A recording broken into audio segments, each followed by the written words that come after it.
ప్రధానంగా మా Pradesh Congress committee incharge కార్యదర్శి గారు అఖిల భారత కాంగ్రెస్ పార్టీకి సంబంధించిన కార్యదర్శి గారు థాకరే గారితో పాటు సీనియర్ నాయకులతో సమావేశం జరిగింది. మొదటగా తెలంగాణ ప్రదేశ్ కాంగ్రెస్ కమిటీ తరఫున మరి పీపుల్స్ మార్చ్లో భాగంగా మా సిఎల్పి నాయకులు భట్టి గారు చేస్తూ ఉన్న పాదయాత్రకు నిన్న ఆ బహిరంగ సభకు చేసిన హిమాచల్ ప్రదేశ్ ముఖ్యమంత్రి గారు సుఖేందర్ సింగ్ సుక్కు గారికి కృతజ్ఞతలు తెలియజేయటం జరిగింది. ఈరోజు మీరు అందరూ కూడా గమనిస్తే ఈ మధ్యలో జరిగిన ఎన్నికల్లో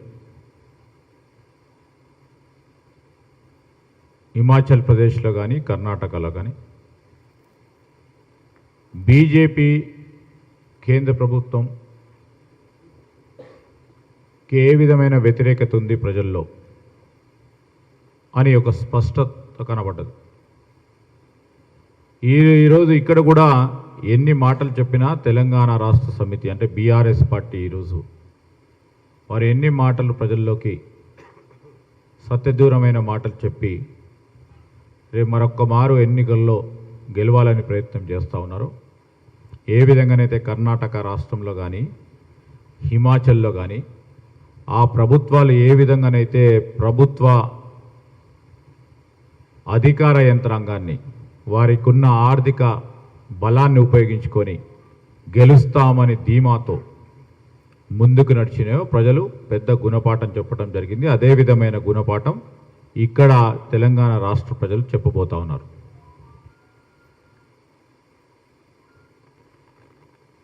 ఇవాళ జరిగిన మరి ప్రధానంగా పిఏసీ మీటింగ్కి సంబంధించి పెద్దలందరూ కూడా చెప్పడం జరిగింది.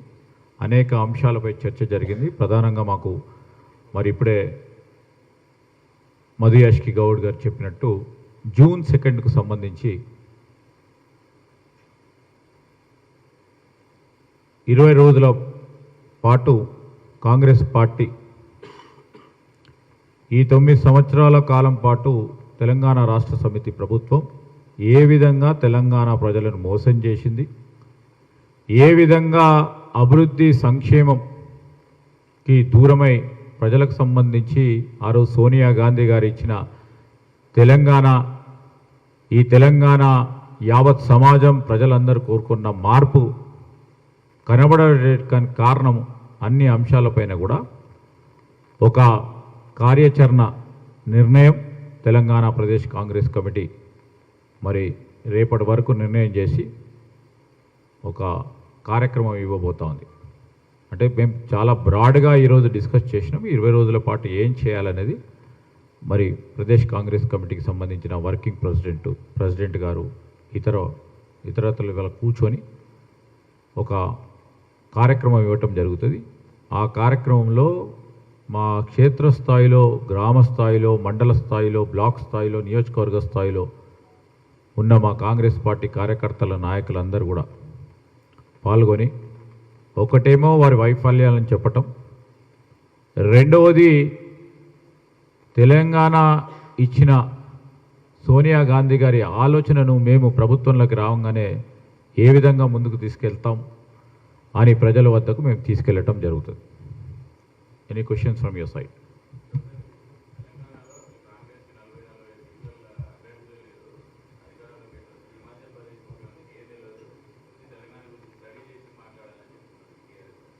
అసలు నేను ఒకటే మాట చెప్తా ఉన్నా.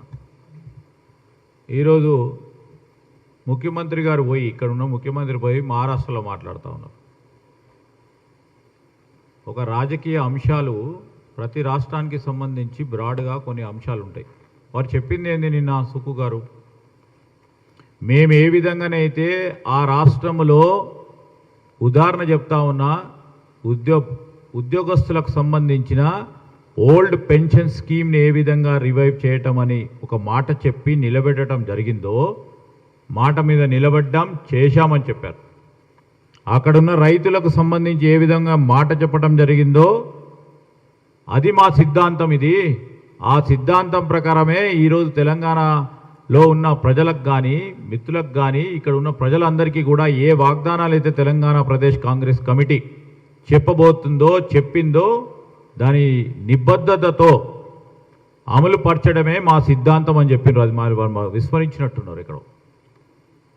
ఆయన సిద్ధాంతాన్ని చెప్పడానికి హిమాచల్ ప్రదేశ్ అయితే ఏంది, కర్ణాటక అయితే ఏంది, కాంగ్రెస్ పార్టీ అఖిల భారత కాంగ్రెస్ పార్టీకి సంబంధించిన ఒక క్రమశిక్షణ పార్టీ కార్యకర్తగా అనేక సంవత్సరాలు NSUI యూత్ కాంగ్రెస్ సీనియర్ నాయకుడిగా పనిచేసి యావత్ దేశంలో కూడా వివిధ హోదాల్లో పనిచేసిన వ్యక్తిగా రాష్ట్రానికి అనేక సందర్భాల్లో